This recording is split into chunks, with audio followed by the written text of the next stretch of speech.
At the public hearing on Monday, October 3rd, developer Bullfinch presented minor modifications to the proposed construction of 2 office and lab buildings and 1 garage at 557 Highland Avenue. But for residents who persistently oppose the scale of the project, the redesign was far from appealing. In addition, residents raised another concern about the safety of biolabs, which Bullfinch intends to have in the future. Here's municipal producer Yushao Yuan with more. This is the third and the last public hearing on the project, and since the first meeting in June, residents have been calling for a much smaller scale, which would bring less traffic into the neighborhood. They would like a floor area ratio, or FAR, that is no more than 1.0. U5, it's in your hands to make the right decision and to keep it at least under 1.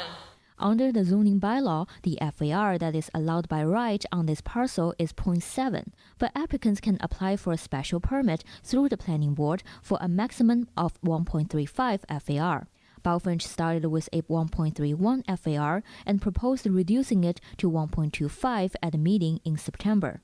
The floor area ratio is derived by dividing the total floor areas of the buildings by the total area of the parcel. Many residents have also pointed out in June that because the zoning regulations that apply to this site exclude a parking garage as floor areas, the 5-story garage included in the proposed development would significantly increase the FAR in reality. Most of us in this room did not know that FAR did not include the parking garage. It just seemed totally beyond anything that we ever imagined when we came to this point.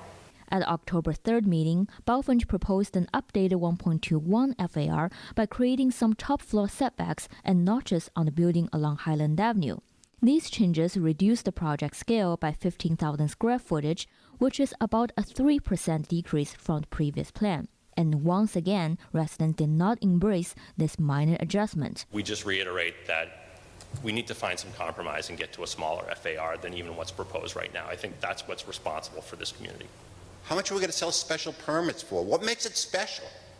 The mass of it doesn't make it special. I would personally like to see the FARs reduced, something along the 1 FAR. I'm realistic enough to know that everybody's got to make compromises, but if we could maybe make some kind of compromise and get the size down a little bit, get the traffic down a little bit, think about how to mitigate the traffic, because I think that's really not been really addressed. Another major concern centered around the safety of biolabs because Bullfinch has the intention to lease to a life science research company.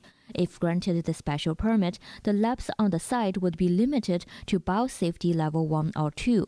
At the meeting in June, the environmental consultant hired by Bullfinch said within level 1 and 2, researchers may work with biological materials such as human blood, salmonella, or E. coli bacteria that only pose low or no risk to the public. And absolutely no airborne pathogens or any pathogens that can be spread via the inhalation route are worked on in these labs.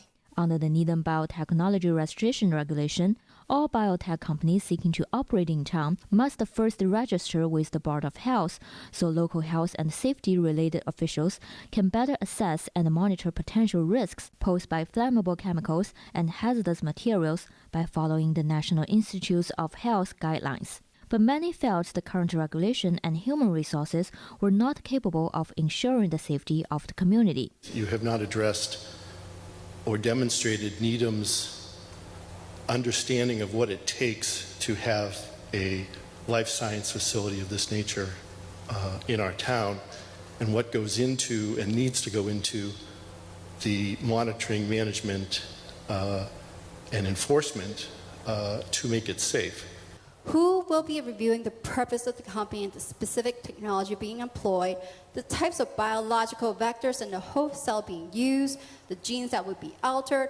Who will be reviewing floor plans, medical surveillance programs, subcontract for waste removal, pest control, instrument validation, ventilation, and be able to discuss all the required local, state, and federal permits being sought or amended?